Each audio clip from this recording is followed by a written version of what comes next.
Does it look like I think we're recording?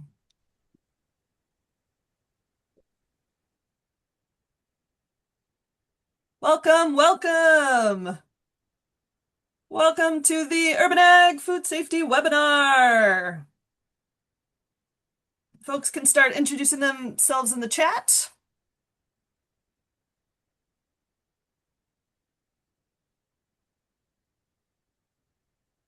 Yolanda, what do you mean? I'll advance the slides. We'll just do it that Okay, way. thanks. Yeah, so if we want to put that prompt in the chat, Elizabeth or Yolanda, that would be great. Welcome. I got it. We'll give it 1 minute and then we'll start with introducing ourselves. So happy for everyone joining us. I thought you'd recognize it, Eve.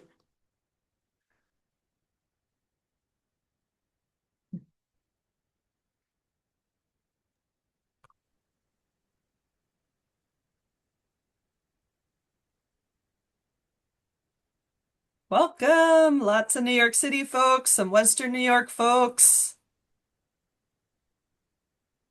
Baltimore. This webinar was sent to the Midwest and the Northeast and the Mid-Atlantic, so we could get people from all over the states here.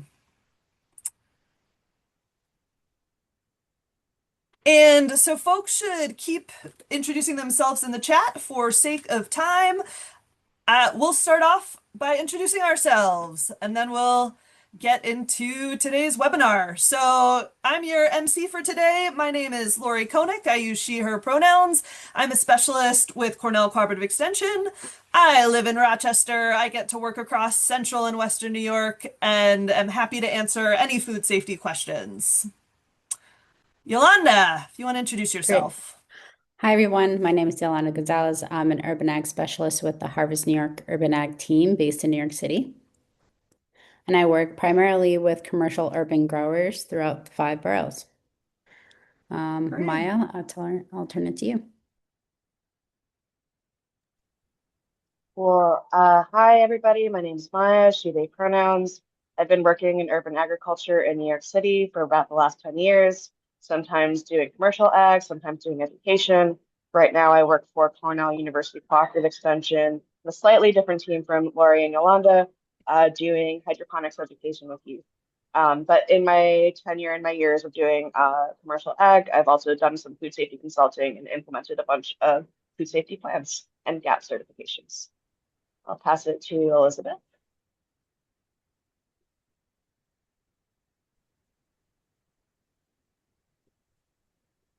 Hi, everyone. I'm Elizabeth Hodgson. I'm a regional vegetable specialist with the Eastern New York Commercial Horticulture Program. I'm the food safety lead for my team, which spans from the Canadian border in Eastern New York down to the Hudson Valley.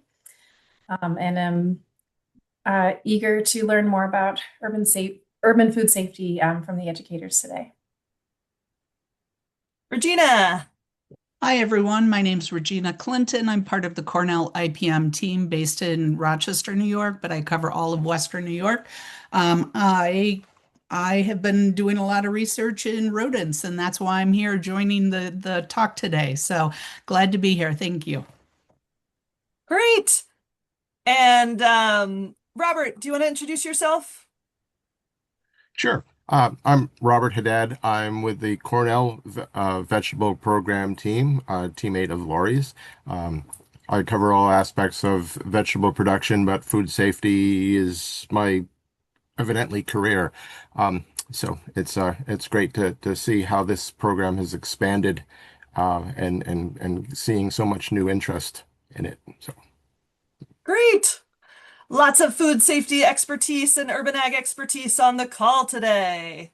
So now I need to just letting you know where this session is going. We are getting settled in now and doing introductions. In a minute, we'll want to hear from all of you through a poll. Who's in the room? What's your experience with food safety and describing your growing operation? Then Yolanda will walk us through an intro to food safety relating specific risks to urban ag. We have Maya diving into urban ag food safety challenges, working with urban farms, helping them get food safety certifications.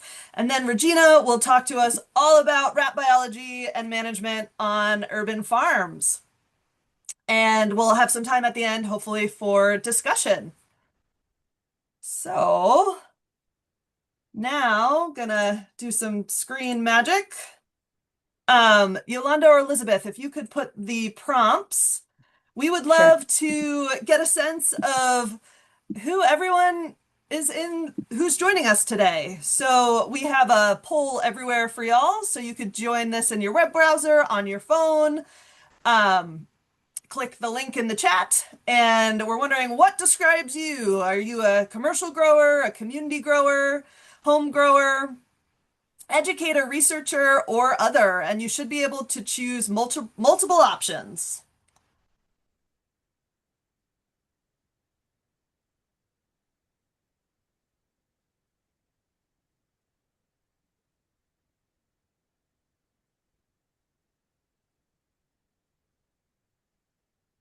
Fantastic. Good mix of folks.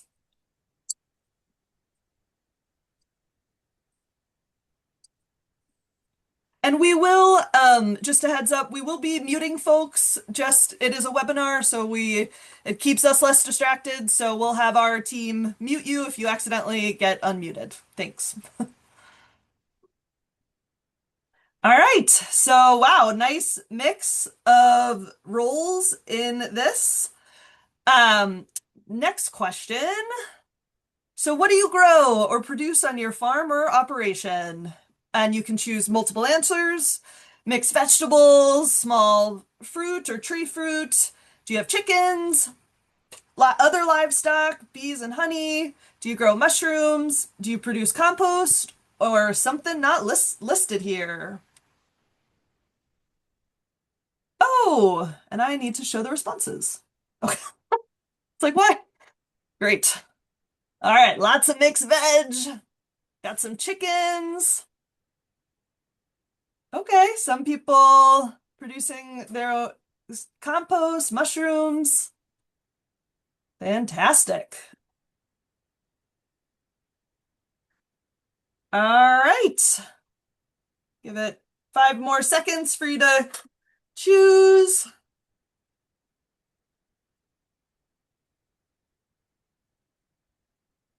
All right, lots of people doing mixed veg. That makes sense. And fruit and all sorts of things going on. Fantastic.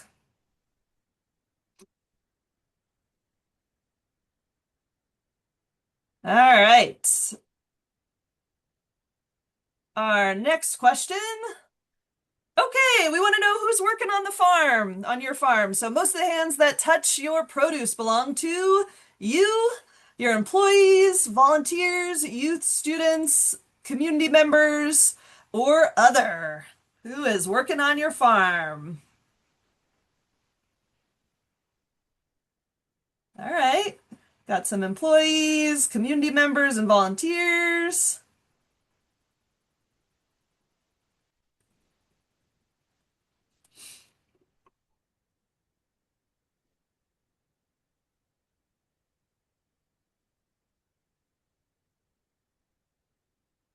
Great. Got some youth too. All right, 2 more questions. Thanks for bearing in mind. We have a word cloud. What words come to mind when you hear the phrase food safety? When you hear food safety, that makes you think of bacteria. Yes. Oh, this is going to be a good one. Poop. Gotta think about poop with food safety. Contamination. Oh, buddy. I love it. Rats, pests. Oh, this is fun.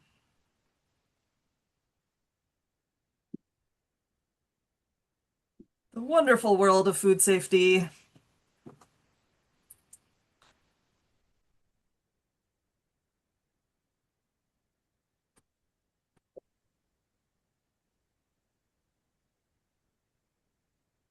Very cool. All right. Yes. Washing and contamination.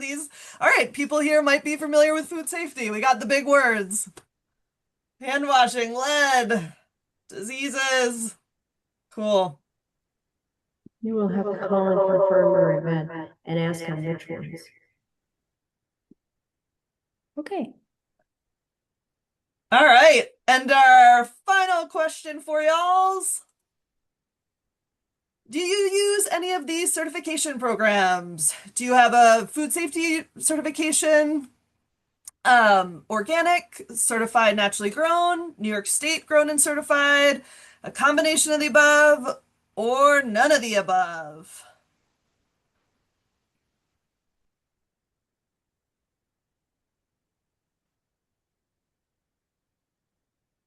All right. Seems like we got a lot of folks that might be learning about this stuff for the first time today or relatively new. Okay. Thanks for playing along. Really appreciate it. And can you see my slides, Yolanda? Yes. All right. I will be advancing your slides and I will pass it off to. Oh. Okay, next slide. So just to get into our food safety agenda, we'll be going over what FSMA is. So that's the acronym for Food Safety Modernization Act. We'll talk about compliance states, exclusions and exemptions, the difference between FSMA and GAPS, microorganisms of concern, sources of contamination, and best food safety practices, and general steps you can take towards improving food safety overall on your farm. So learning objectives, we're really looking to develop a general sense of what produce safety is, human pathogens that might contaminate fresh produce, sources of contamination, strategies to prevent and reduce the risks of that contamination, and understanding the value of commitment to implementing food safety practices. And so relevance on your farm. Really, to prevent and reduce risks, especially for folks that that are vulnerable, whether they be immunocompromised or children, pregnant women, and overall, just so that you understand the consequences of current practices and understand that your actions directly impact food safety and the financial viability of your farm as well. Next slide. So when I say Food Safety Modernization Act, we're talking about one rule, which is the produce safety rule, and that's focusing on growing, harvesting, and post-harvest handling of produce specifically. We'll talk about what's covered within that rule and what's not, and really the focus is on prevention and not necessarily detection of issues. And this is the first federal mandatory regulation for the production, harvest, and handling of fruits and vegetables. Prior to this, there wasn't really a big food safety regulation that all farmers had to follow. Next. So like I mentioned, the produce safety rule is the one rule within FSMA. FSMA is Food Safety Modernization Act. But there's also other rules as well under FSMA. So there's preventative controls for human food, preventative controls for animal food, foreign supplier verification programs, sanitary transportation of human and animal food.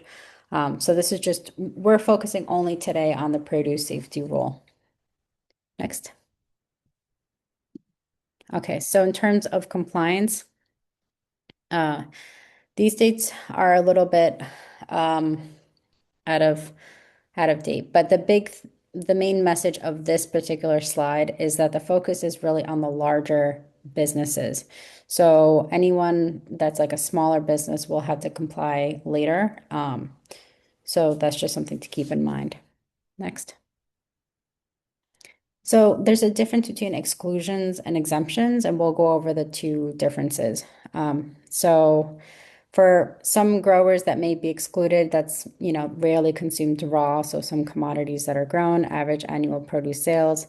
Some growers may be exempt if there's like a processing step that includes a kill step, and average annual food sales and sales to qualified end users. So ultimately, all growers should understand and take action to reduce risk on the farm, regardless if they're subject to the rule or not.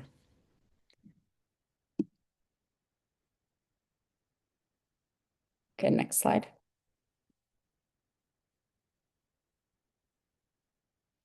Okay, so yes.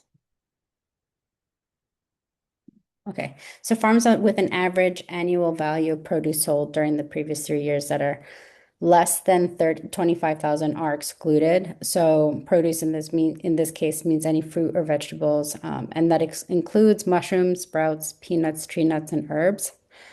So that's an exclusion, and that's different from exempt. So we'll talk about the difference between the two.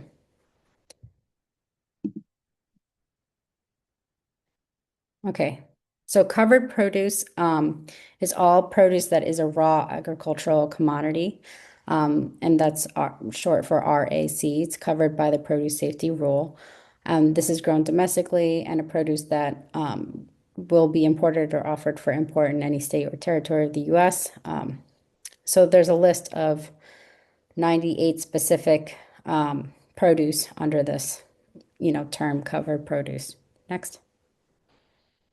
Rarely consumed raw. So if you are growing any of these on your farm, that falls under the exclusion of rarely consumed raw. So you have things like, let's say you have okra. You wouldn't necessarily be consuming okra raw, so it's not your produce that's covered under this law.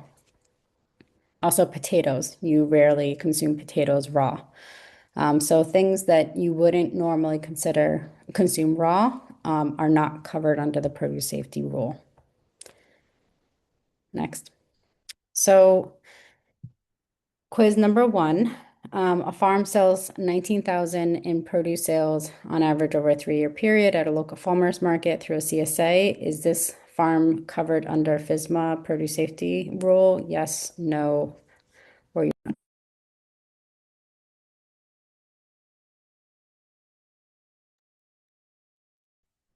Do you want me to start the poll? I was muted. Sorry. Sure, that'd be great. Although I see some people in the chat are starting to answer, so that's great.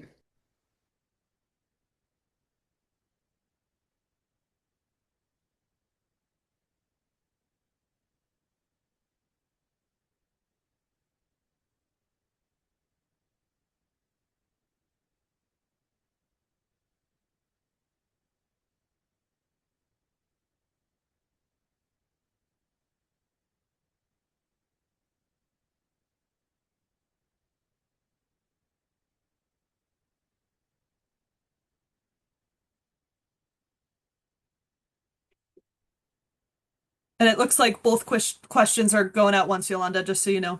Okay. All right, we're just focusing on the first one. We'll get to the second one in a bit. So it seems Okay. like the majority of folks had said no, and that is correct. So the farm would not be covered by the produce safety rule since it's under 25,000 in produce that's sold. So next one, a farm sells $35,600 in produce and also sells $650,000 in other food products, including sauerkraut and jam, on a 3-year rolling average. Does this satisfy the qualified exempt requirements? And the options are yes, no, I'm not sure.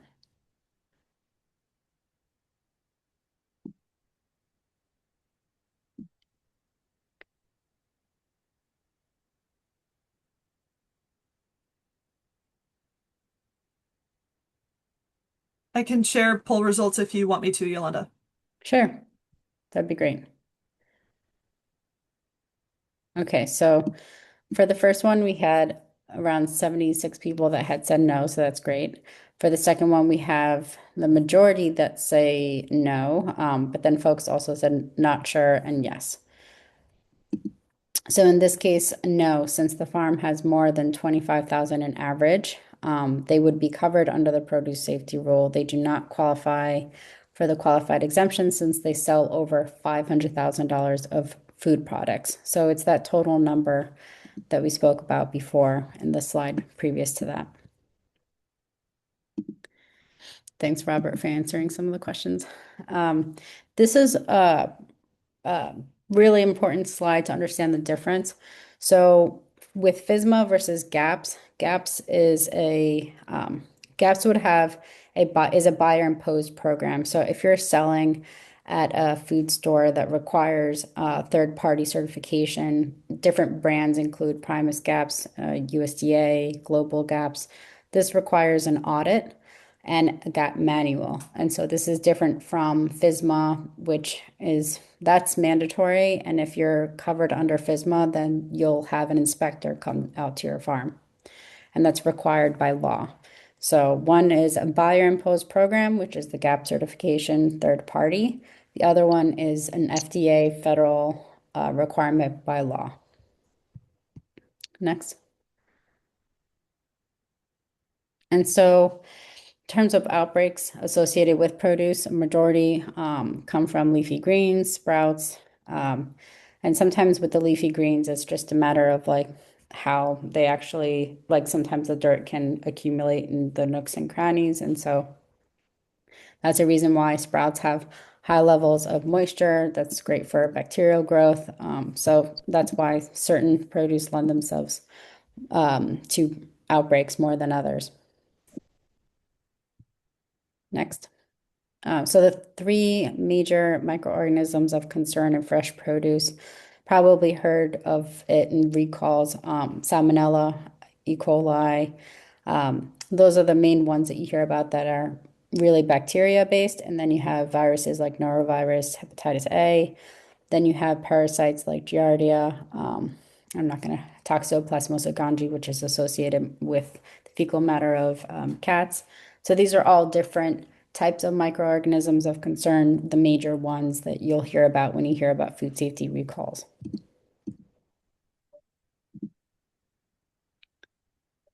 Okay, so bacteria in the environment, they're microorganisms that can multiply both inside and outside of a host. Bacteria such as E. coli, Salmonella, Listeria, these are the major ones that you'll hear about. And they can multiply very rapidly given the right conditions. So with water, food, and proper temperature, and with good agricultural practices, you reduce these risks by minimizing situations that really support the survival and growth of bacteria.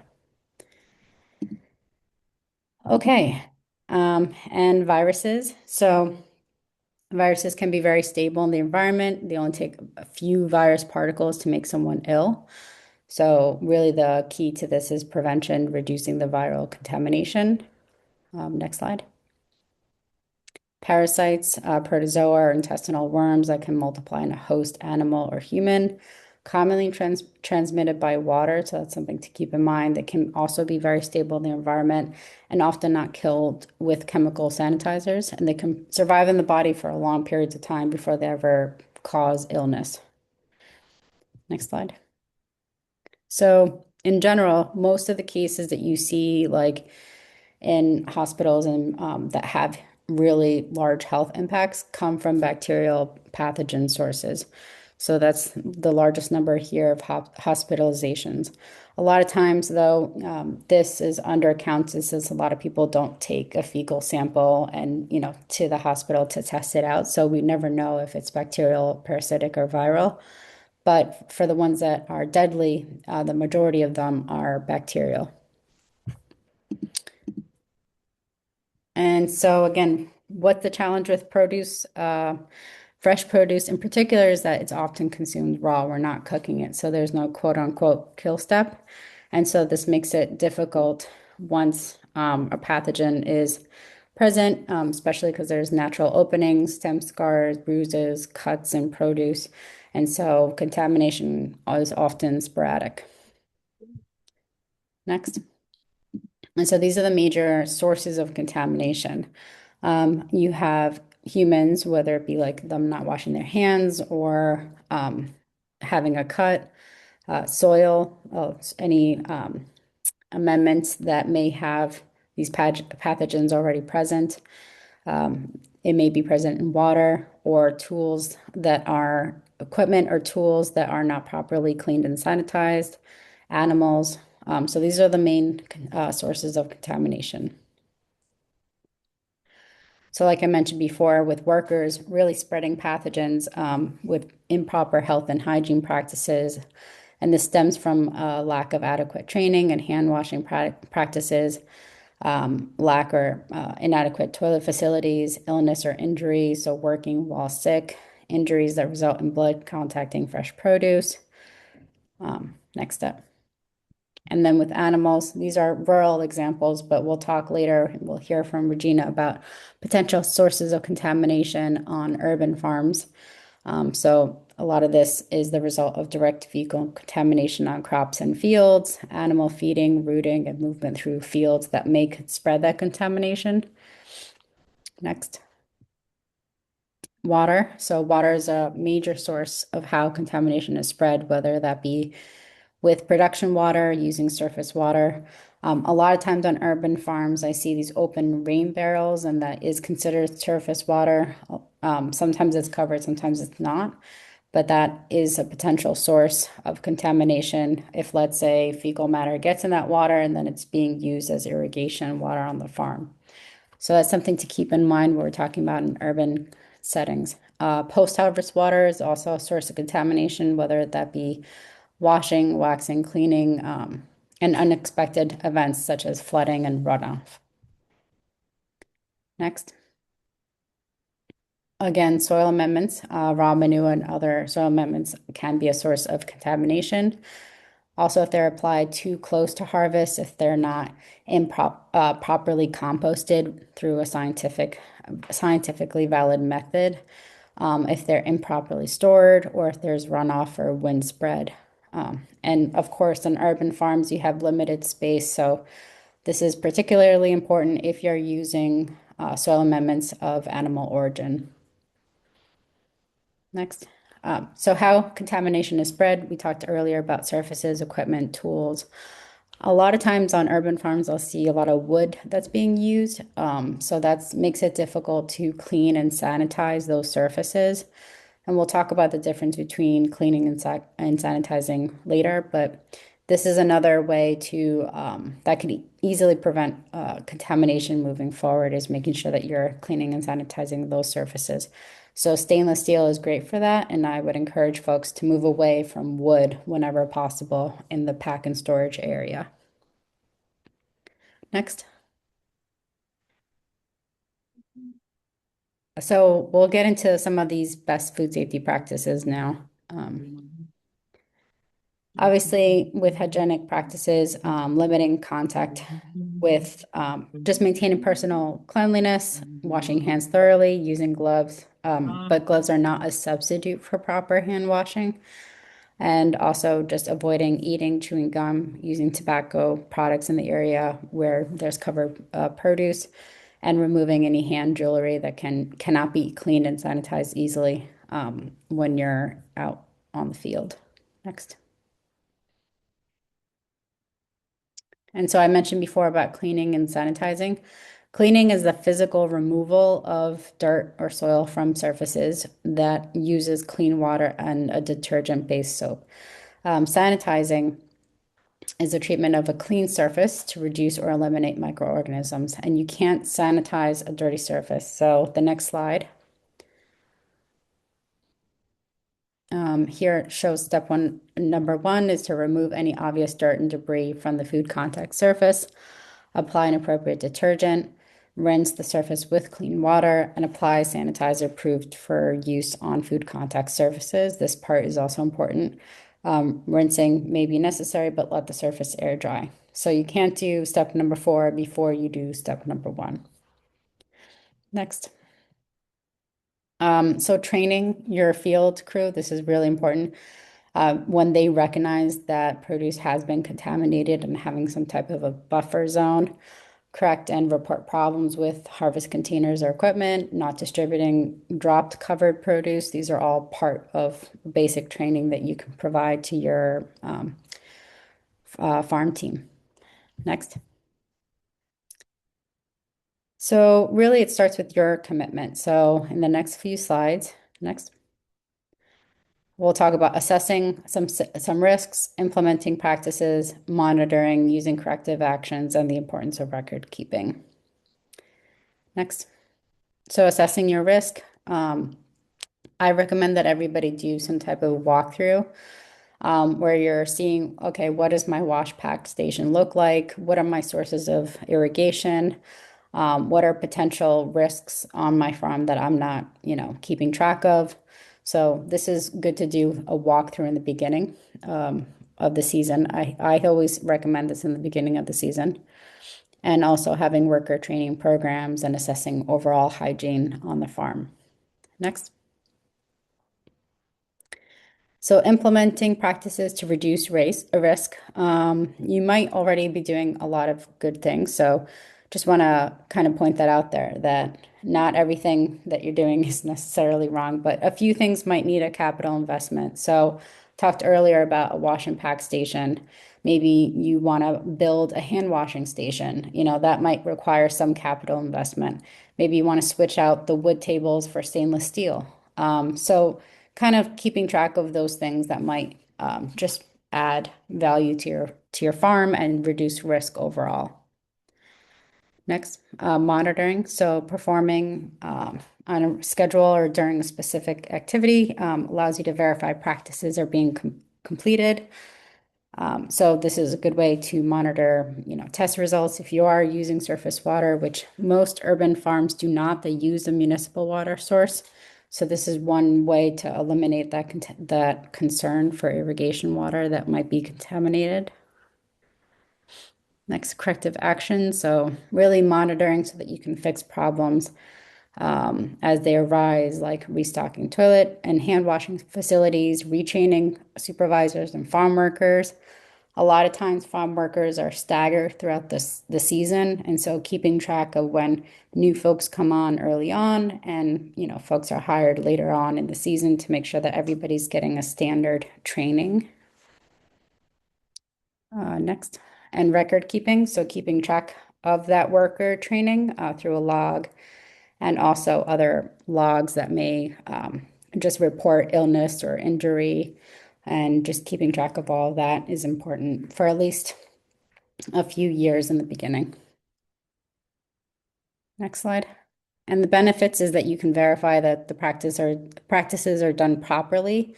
You also cover yourself, so you can share with the public that you are trying to follow the basic food safety practices, and you can report that. So I really recommend record keeping because it helps you kind of backtrack in case there are any problems that arise, and it may be required for certain activities, and we'll talk about specific examples of that later on.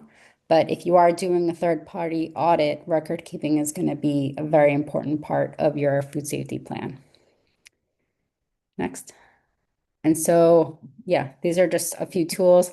It can be digital, it can be handwritten, having clipboards that make it accessible.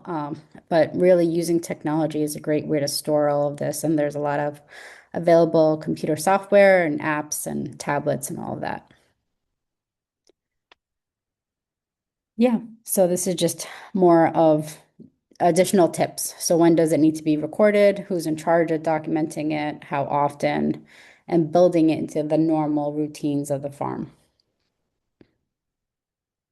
Next slide. And I recommend a food safety plan to everybody, even if you're not doing a formal GAPS audit, or if you're not going to be audited, or if you're not doing a formal GAP certification, just so that you have something in place that gets you thinking about food safety and you're doing an assessment and you're understanding your current risks. Next slide. So that's everything that I included today. Sorry, that was a bit rushed. So the next slide. I just wanted to point out a really important website. It's called the Produce Safety Alliance. And we'll talk a little bit about Rat Academy, but there's some upcoming ones that are taking place. We can include the link in the chat box, but there's virtual and in person, and there's Rat Academy trainings that are geared towards community urban farms. So they are adapted for urban contexts. But if you're interested, at least the ones in New York City, I know we have folks all throughout New York State. There's one coming up later this month and next month, taking place in both Brooklyn and Manhattan. And a great way to keep up with the latest information on food safety is to join the PSA Produce Safety Alliance listserv. So I'll put that link as well in the chat box. And I'll turn it over to Maya. Awesome. Thank you, Yolanda. Let me just do the request remote control from Lori. Go through my slides. Learning new powers with Zoom every day. Okay. So I know should be able to flip, but it's not working. Yay. Okay, it's working. So as I said in intros, my background in food safety is mostly on the implementation side, like of working at urban farms, and writing food safety plans and making sure that they're done. I've also done some trainings of employees on food safety. So quick question, this is something I always include in my employee trainings. What does it mean that the floor is lava? Okay, no 5-minute rule. Yeah, that's part of it. Basically, the floor is lava means if it touches the ground, you leave it there. You're not picking it up. If you pick it up, you go wash your hands after and you throw it out or you compost it. The floor is where all the nasty stuff on the bottom of our boots are. So we are not messing with people's food that is not getting washed, like Yolanda said. We are not putting any of that into the into someone's produce bag. I kind of like use the rule in my head of like, would I give this to my mom, who is very fussy about salads? If it falls on the ground, I'm not giving it to her. There's no way.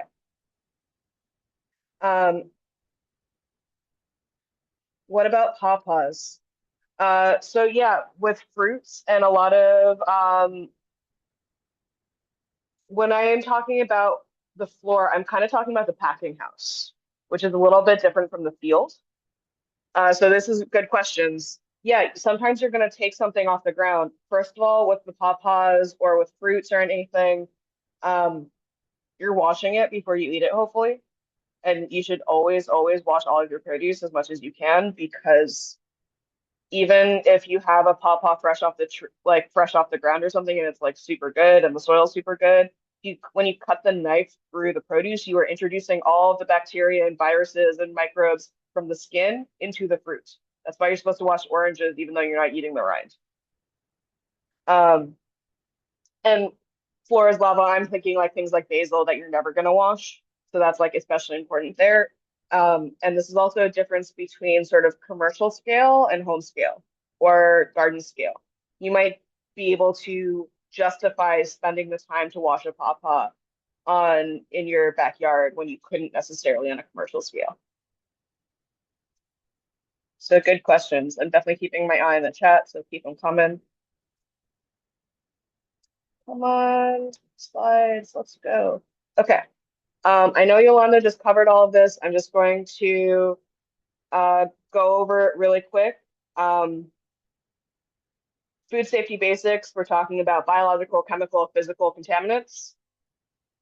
Biological, by and large, we're talking about the fecal oral routes. That's the butt to mouth routes. That means you don't want poop in people's food. People mentioned poop in the word cloud, you're spot on.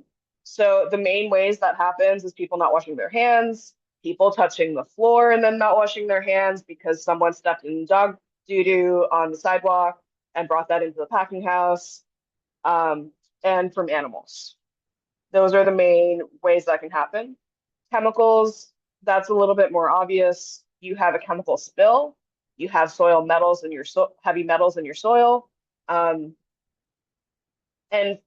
physical contaminants that can be kind of subtle sometimes. I've watched somebody eat some microgreens and get a piece of glass stuck in their tongue. It's really small, really, really small. And it must have been like a light bulb broke or something. In GAP, you are not supposed to have glass over produce ever without a plastic cover for this reason. That's why. Um, I've worked in public parks where there are shreds of plastic bags everywhere from rats. That's nasty. You don't want that getting in someone's food, trash, all of that.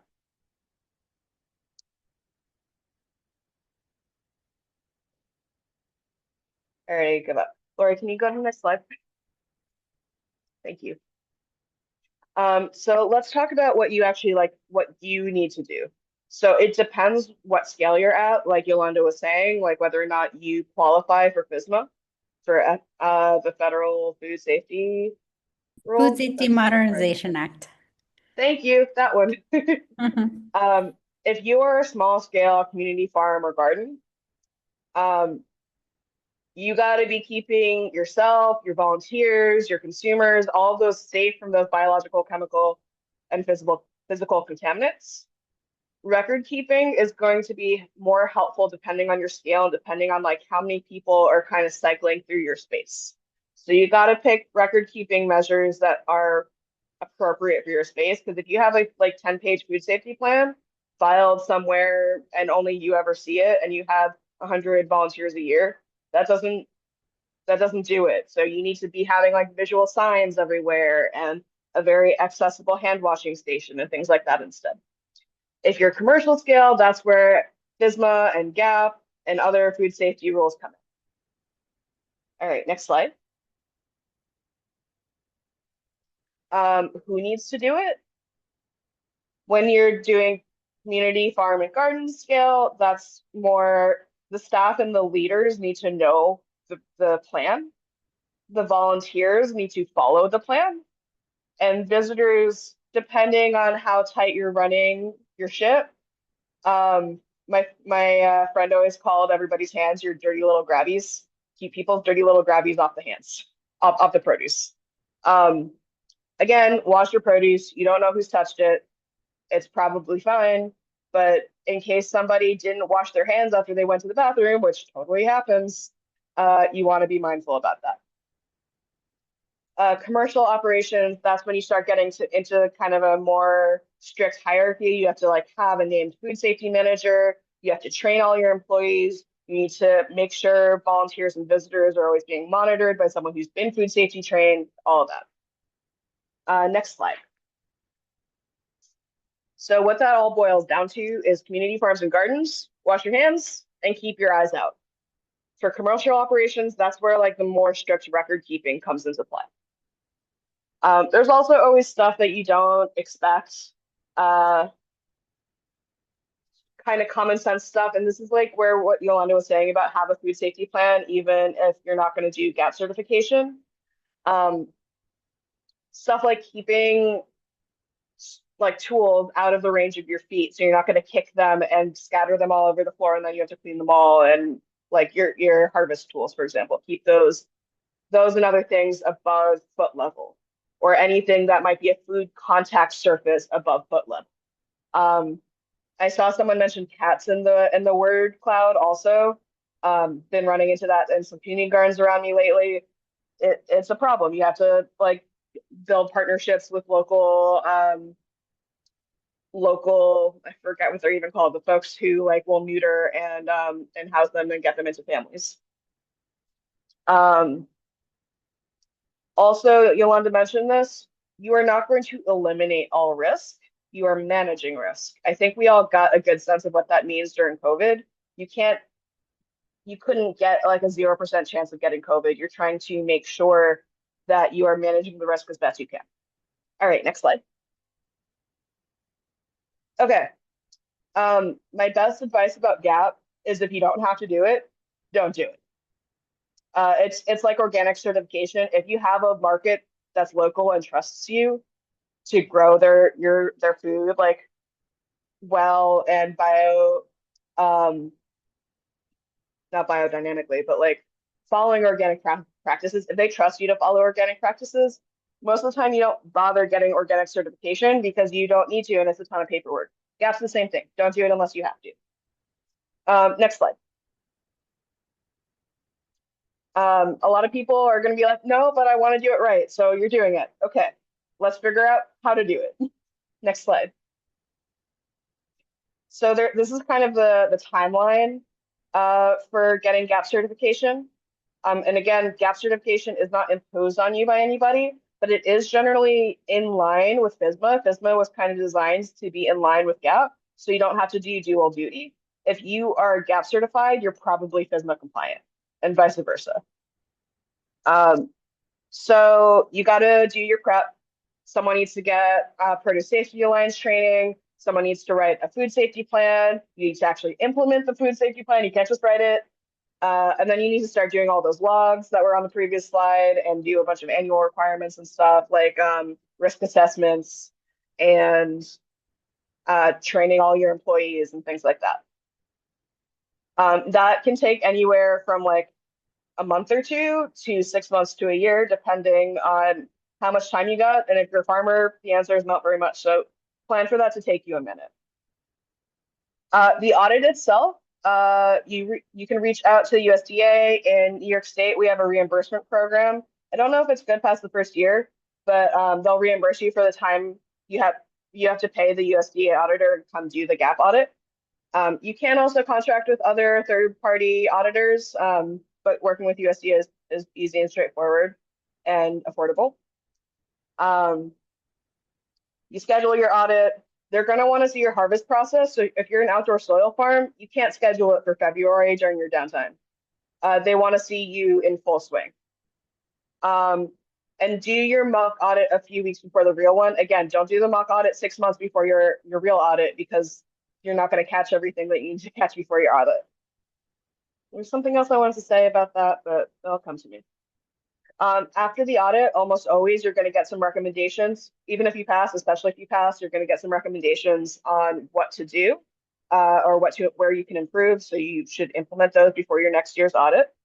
And you need to keep doing the food safety plan. It doesn't stop just because you finish your audit. This is a forever thing. You keep doing it. Next slide.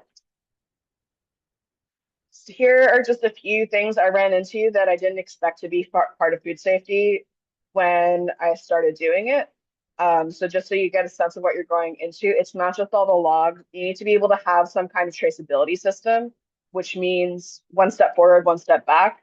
When you have a product that you are selling to somebody, it's where has it been and where is it going? So where has it been is like field 3, which means you need to have your fields numbered or your beds numbered. And who is it going to? Who is the buyer? You don't need to have like the customers' names. That's like 2 steps forward.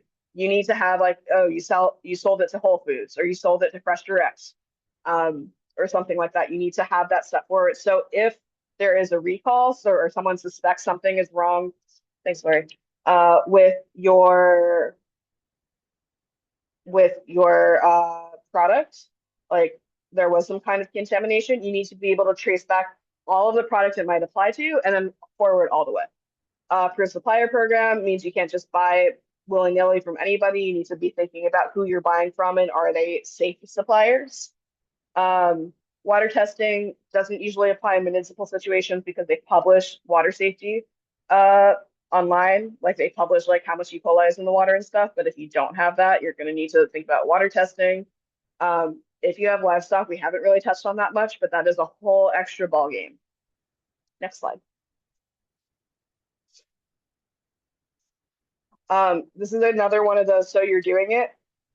When you're writing it down, really, really, really do it in a way that's smart for your team.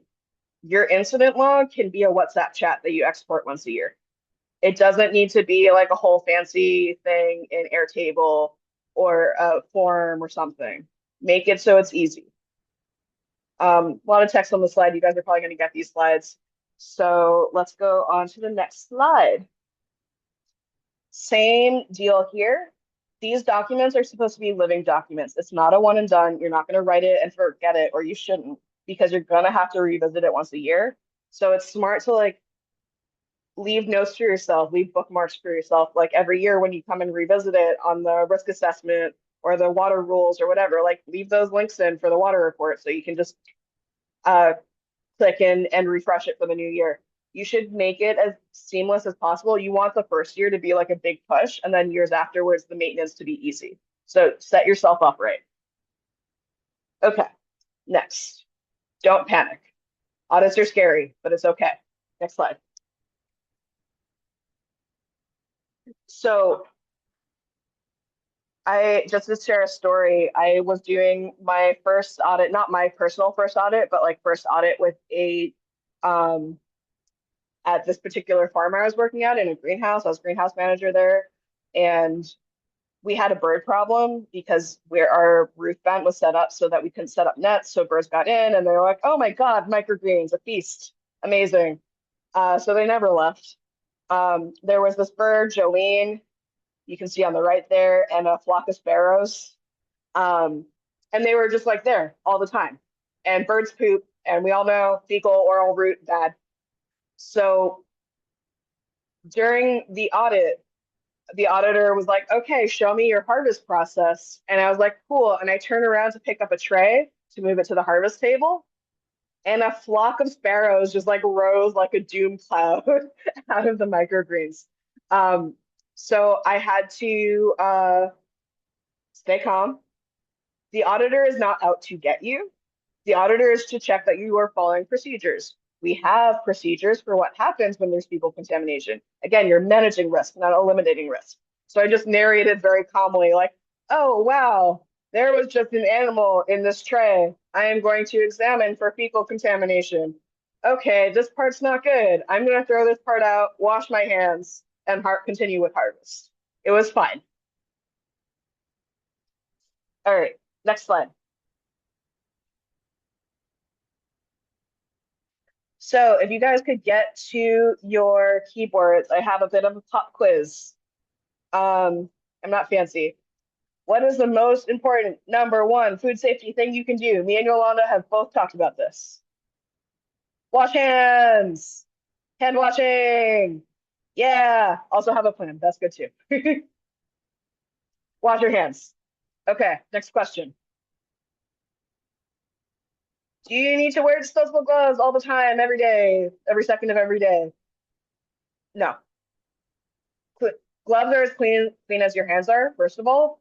And second of all, if your hands are clean, then you're fine. Gloves are not the same as hand washing, like Kyle says. And the only time you are required in GAP to wear a disposable glove is if you have a cut on your finger and you put a Band-Aid on it. You have to put a glove over it so your Band-Aid doesn't fall off into the produce. That has happened, not to me, but to a coworker. So do wear a glove in that situation, especially if you're doing a big a big harvest. Yeah, does food safety cost you time or save you time? Eve has a good point. Safety is more important than time. Yes, it's part of why we have regulations about it now. Yeah, any other thoughts on whether food safety costs you time or save you time? Saves time, could save you time, because you're kind of getting your whole operation in order. So especially if you're a commercial operation, it's really easy for everything to just kind of like spaghetti out into a bajillion different directions, and you lose efficiency that way. Doing food safety can actually help you because it's making you tighten up your operation. It also costs you time, so you need to think about how to do it efficiently. All right, last question. What's the floor? Lava! The floor is lava. I'm gonna need to, last slide, please. I'm gonna need to pop out to work with some students before the end of Q&A. So if you guys have any questions for me and want to reach out, that is my email. And I'll pass the slides over to Regina.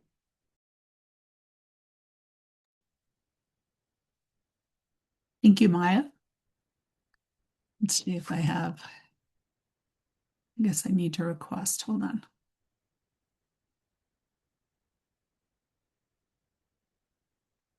Okay, I'm going to put in the chat some of our resources so that you have access to them. I also have QR codes that are available.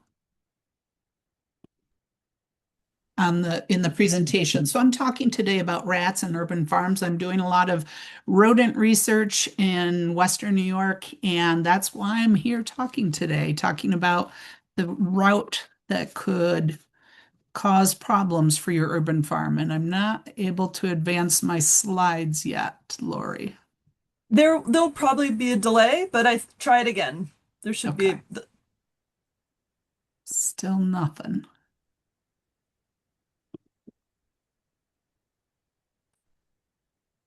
Huh.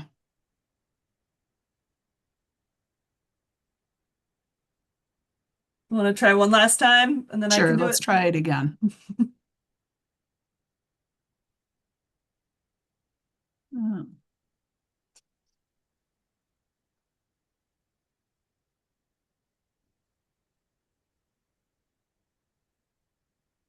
Hmm. I don't even see the option now, Lori. Okay, on my end it says you are controlling my screen. Okay. Because mine shows nothing advancing. All right, Okay. I'm still seeing the title slide. Does everyone else see anything different? We see the just the title title slide. slide. Yep. Yeah, it's Oh, not there you go. advancing on. Oh, there we go. Yeah. Okay. All right, let's get back here. Okay.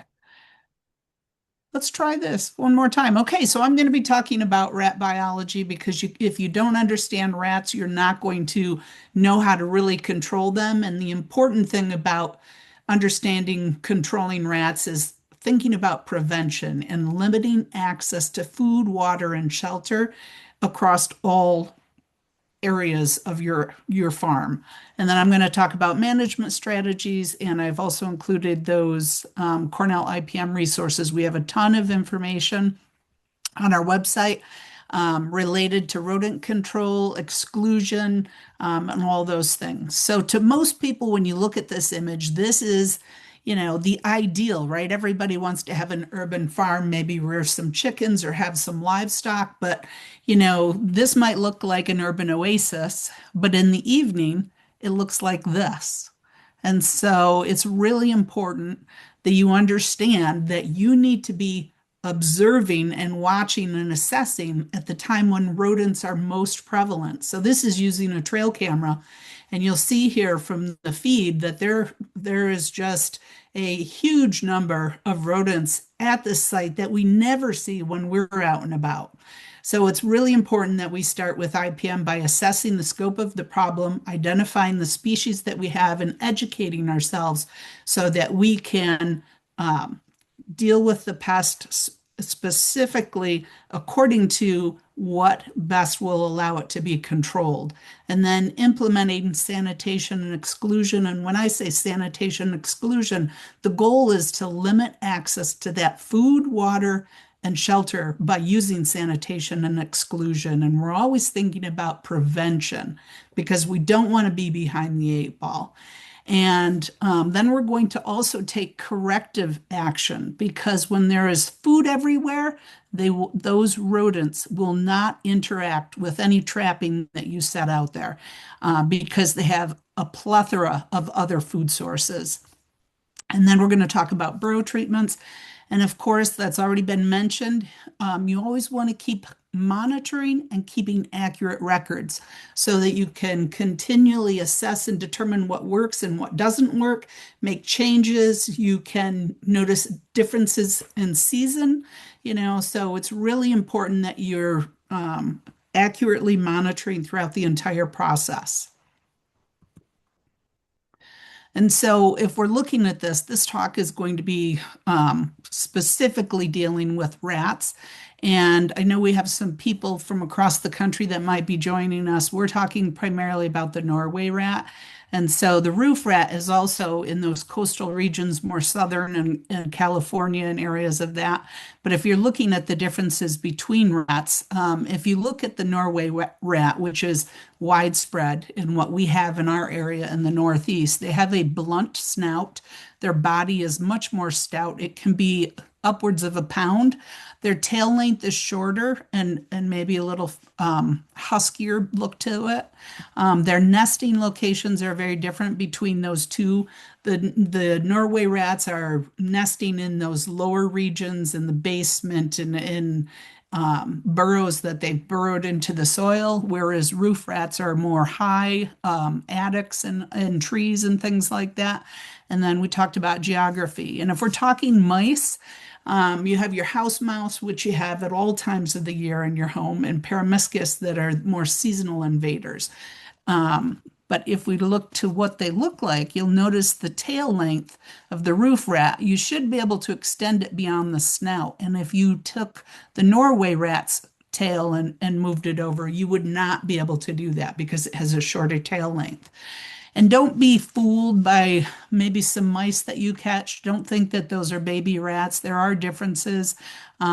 Mice have much smaller feet than rats do. So just keep that in mind that you understand what pest you're dealing with, because if you're trapping high up for roof rats, when you really have Norway rats, it's not effective. And I apologize if this is anything that you folks already know. I'm just trying to be very inclusive so that you understand. And we talked about the public health risks, but anytime you have contact between the feces, the saliva, the urine, or any nesting materials, those are all contaminated sources of bacteria that you need to consider. Just like this rat in this nesting box, it's rolling the egg, trying to decide which egg it would like to take, and in the process, contaminating that surface. So it's really important that you think about that when you are trying to think, how am I going to limit the pathogen presence in this area? It has to be with exclusion. We have to do that. And so food contamination, foodborne illness, when we think about salmonella, Yolanda said the number one bacterial contaminant is bacteria, or the number one contaminant is bacteria, which is salmonella, is a bacteria.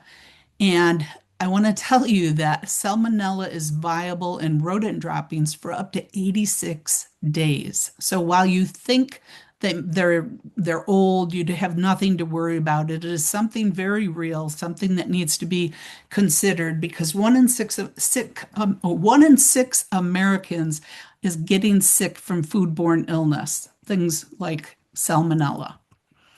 So there's direct transmission that goes directly in contact with the rodent itself. It could be the dead carcass, it could be their feces or urine or what have you, or it could be indirect contact with things that have fed on the rat and then fed on you. So it's things that you need to be thinking about.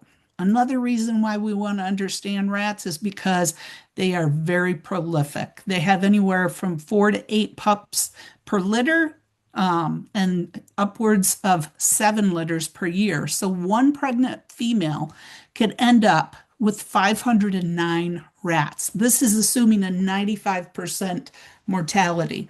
So they're extremely resilient, adaptable to the environment. They're omnivores, eating both meat and fruit or food or plant material. Another important aspect to understand is that they have a neophobic behavior where they're afraid of anything new. So that is important because when you're setting a trap out for these rats, you need to condition them to thinking that's okay. So we do that with pre-baiting before we actually set the trap itself. And their home ranges, they tend to be much smaller in those nutrient or resource rich areas. So they have high site fidelity to them. So they don't travel a lot. But our focus with rats should always be on exterior exclusion, sanitation, and removing that access to that food, water, and shelter.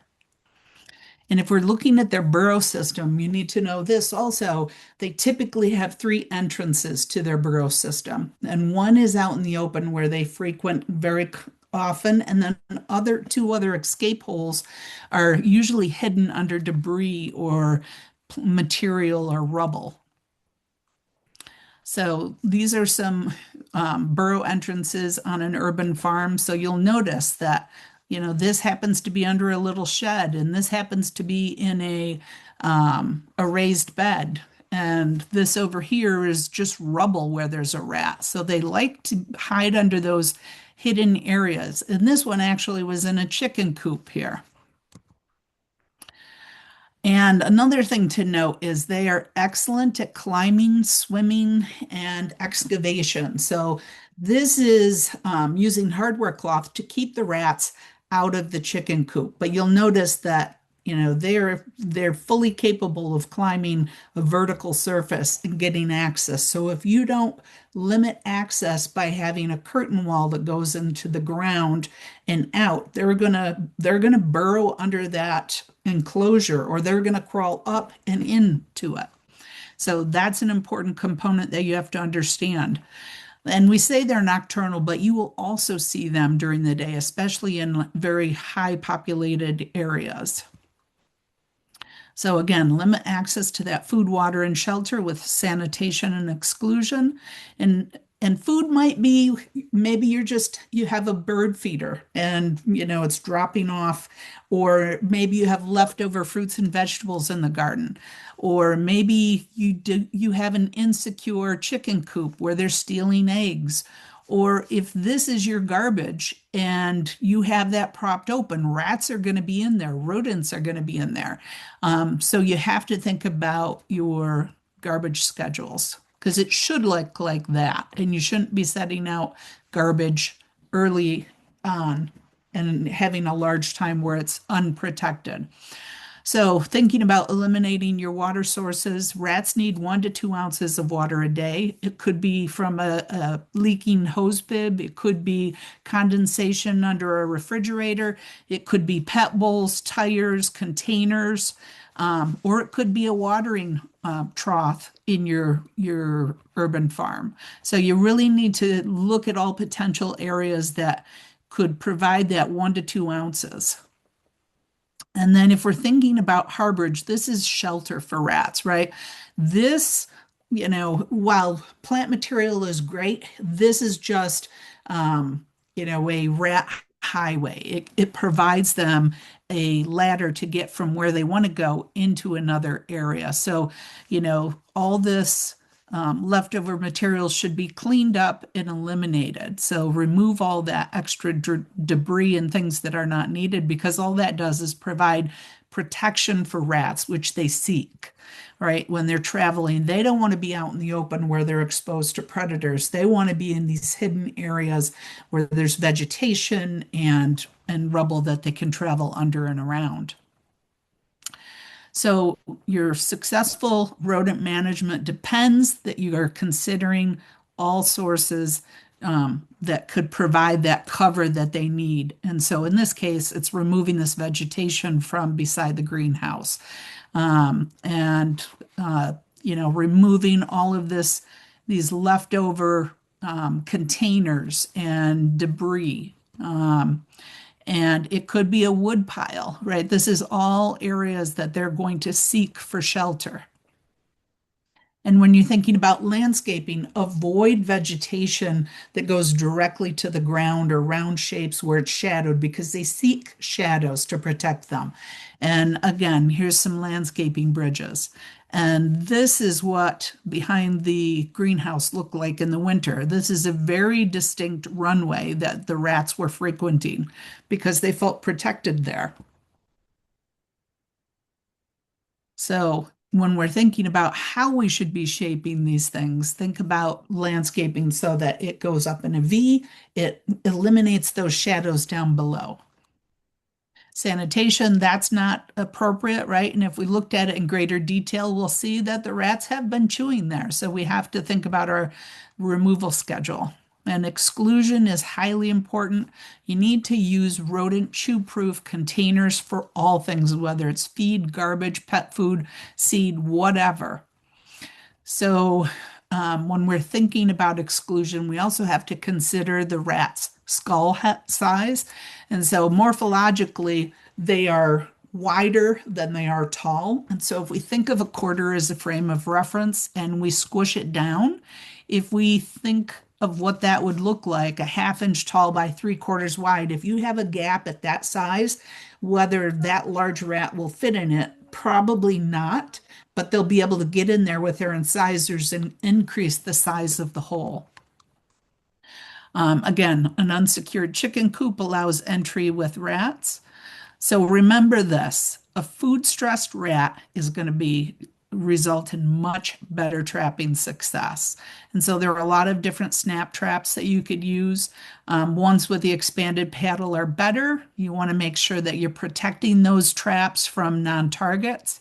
And that could just be that you place a board over it, or maybe put it into a PVC pipe.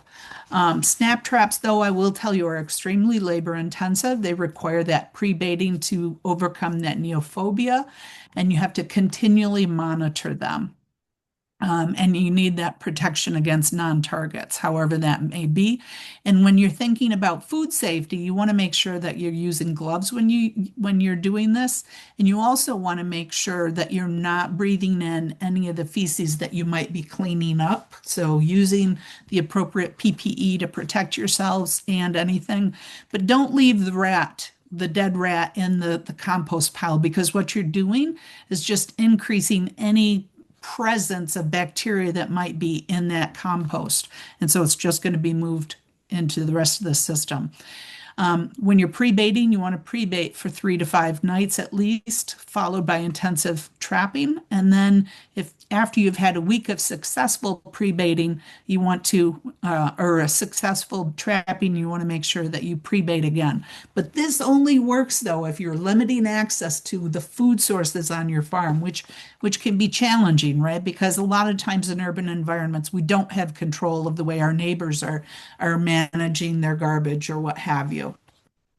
Common mistakes people do with trapping, though, is overbaiting the trap and placing them in areas that are not effective. So you want to use rodent signs for trap placement. So anytime you see sebum or droppings or a rodent runway or burrows, those should be all indicators of where you might place them. And you need to be able to read your environment, right? So this happened to be from one of my colleagues. He stopped at a rest stop and he noticed these 2 lines.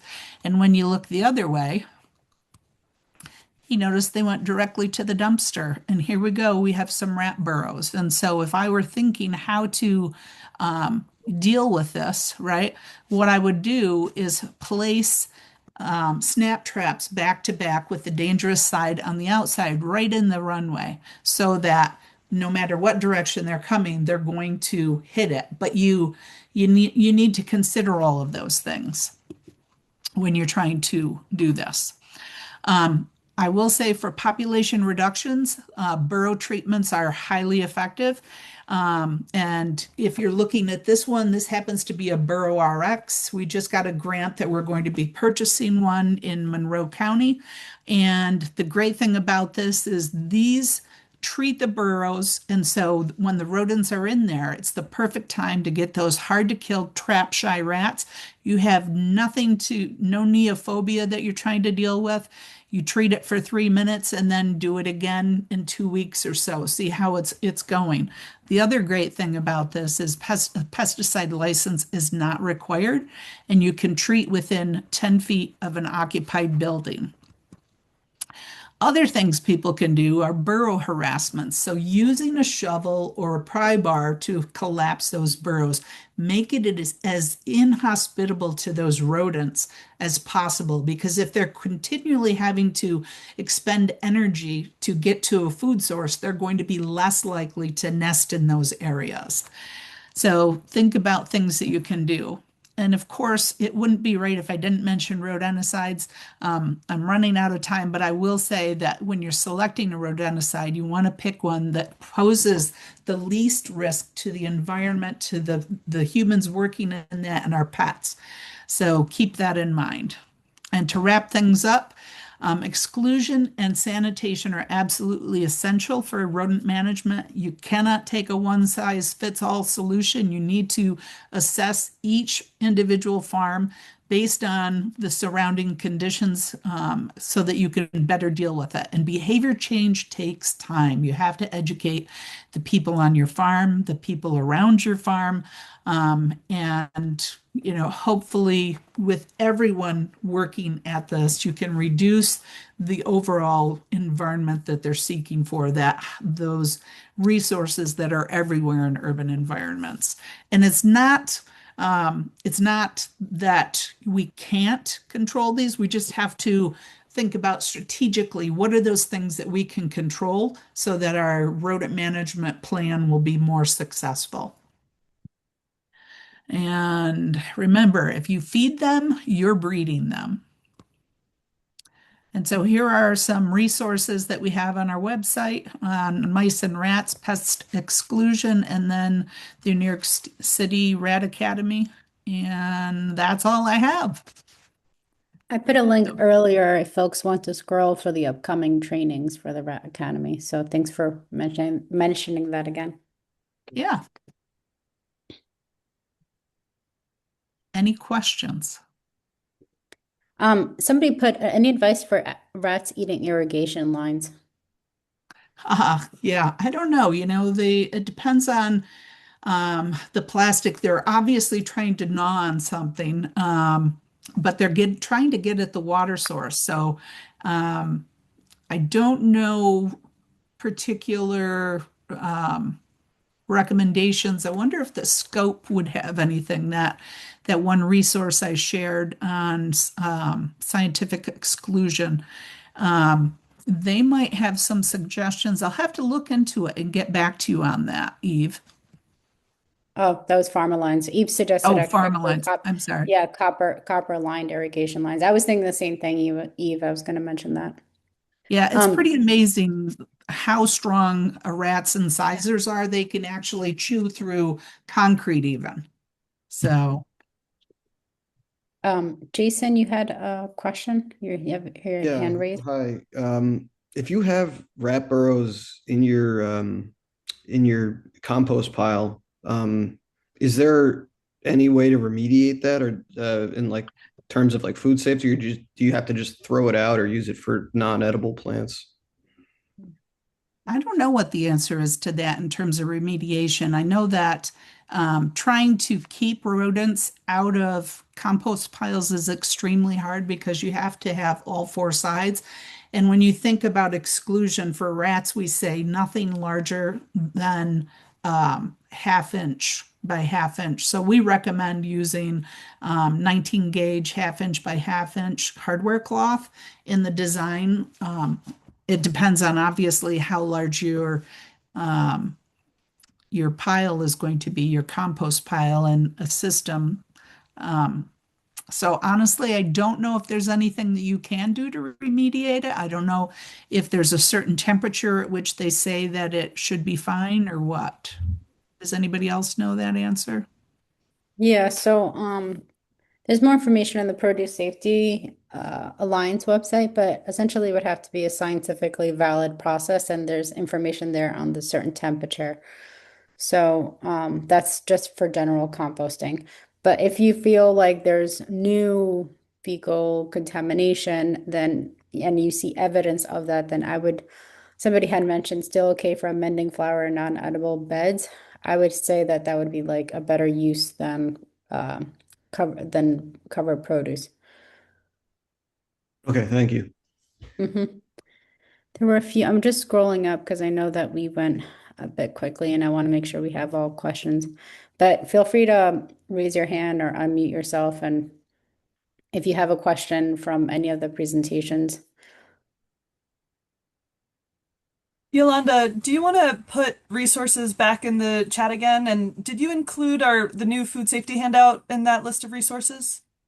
No, I just put Produce Safety Alliance upcoming Rat Academy trainings and also the grower trainings that Robert had mentioned earlier.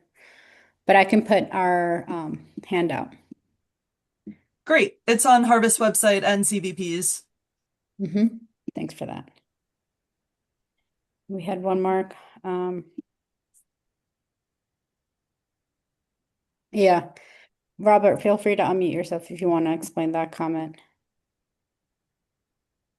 Well, the having just did a GAPS training yesterday, in fact, we had a discussion about compost piles and keeping it free from contamination from animals. So if you have a finished compost product, one that's gone through the entire composting regiment of heat and time and curing, and then it comes into contact with animal feces, then it is considered back to being having raw manure Yeah. to use that term in it, and then it needs then to be treated. That compost needs to be used, not treated, but used as you would if it was if it was like a raw manure.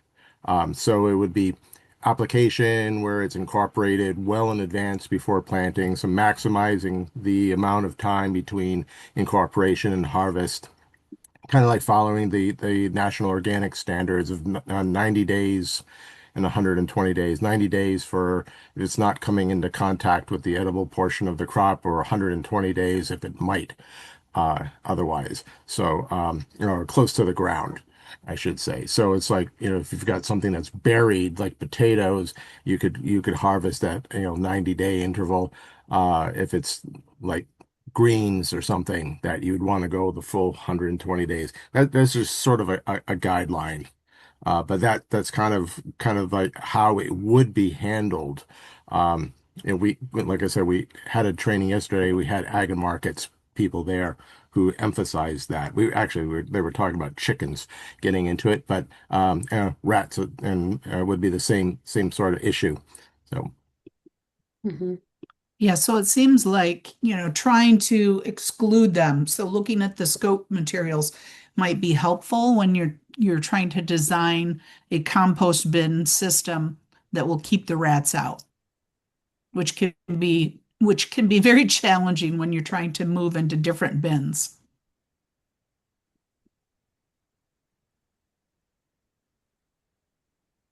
And Elizabeth, you mentioned a virtual GAPS training on March 30th. Yep, I just put that link into the chat. So that'll be an in-depth training on many of the topics that were covered today, and then a review of the GAPS audit checklist. Yeah. Just to note that this was a condensed version of what is usually like a full day long training, or sometimes it's broken up into 2 days, which goes into way more depth and also additional examples. So just know that this is a very abbreviated version of that, and with additional information around rats, which isn't normally included in the GAPS training in this much depth. Eve, you had a question about unrelated to rats. Yeah. Oh yeah, question about geese and if they have the same risks as other bird droppings, or is it safer because their diet's primarily being grass, assuming waste is waste and it's all bad. I would think it's similar. Regina, any thoughts?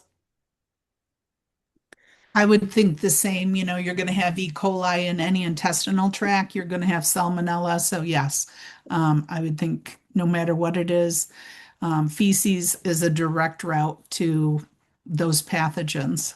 So Mm-hmm. yeah.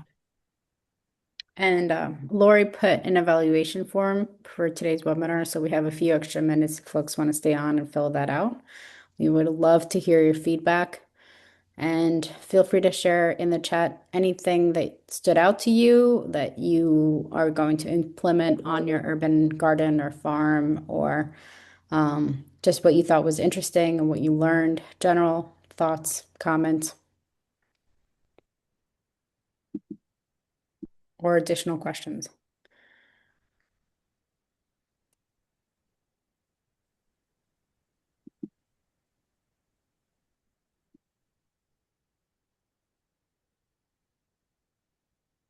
I'll also share that we will follow this up with an email with the recording and the slides And yeah, so you can look for that hopefully within a week. We'll send that out.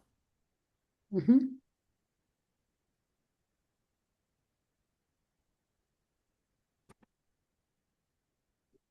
Yeah. Big thank you to all of our speakers. It's a lot to fit in a short amount of time. Mhm. It's so exciting for the Borough RX to come to Monroe County. This is great. I'm really excited that we're going to have one here in Monroe and in Buffalo now. So, Whoop, whoop. Yeah, so we'll stick around till 1:30 if folks have other questions, and if not, thank you for attending, and we love your feedback in the eval form. Regina, how much are they? The Borough RX? Because they are like with everything, it's probably going to be around 41 to $100, depending on, how much has gone up. Because when we put in for the grant, we knew it was going to be going up a little bit. So for less than $4,500, you could have one. The great thing is, though, the availability of a device that is portable. You can put it in the back of a Subaru, number one. Number two, you don't have to have a pesticide license. Number three, it's just a simple, I don't know if it's a two-cylinder or four-cylinder engine. All it is pumping carbon monoxide in, but the smoke oil allows you to see where it's escaping from the burrow system. So you just cover those areas with soil or what have you, whatever is around you. And so the excellent thing is if you're doing it during the day, that's when they typically are in their burrow system. So you're going to knock them out much quicker than you would in a much lower investment of time trying to eliminate them, because trapping is very labor intensive. People don't realize, you think you can set a trap and just leave it. That's not the case, right? You need to be in those areas where those rats are running, and they don't always run around the perimeter like we've been taught. They're going everywhere, especially when they're comfortable and they don't fear, but they're looking for those shadowed areas. And so, if we can eliminate any of those hidden areas, that's going to be beneficial, because that's where they're going to be traveling in those areas. Mhm. Great. I have a Well, quick thanks, question. everyone. I'm Oh, go sorry. ahead. Just a quick question in regards to the machinery, I guess I'll call it, that you just mentioned. Is that going to be a service available to the local urban farmers here or lend out, or is this Yes, just it is. So something? what Okay, we're awesome. what we're planning on doing is we're going to create some instructional videos on how to use it. And then once you've participated in the training and you've signed off, we know that you've been trained in it, then we are going to allow it to be borrowed. Thank you. Yeah. Are you in the Rochester area? Yes, I am. I'm right in the city of Rochester, so you already know that. Awesome. Well, be watching for our trainings, because that's this year. We just got the grant, so. Will do. Cool. Thanks, everybody. Gonna stop the recording.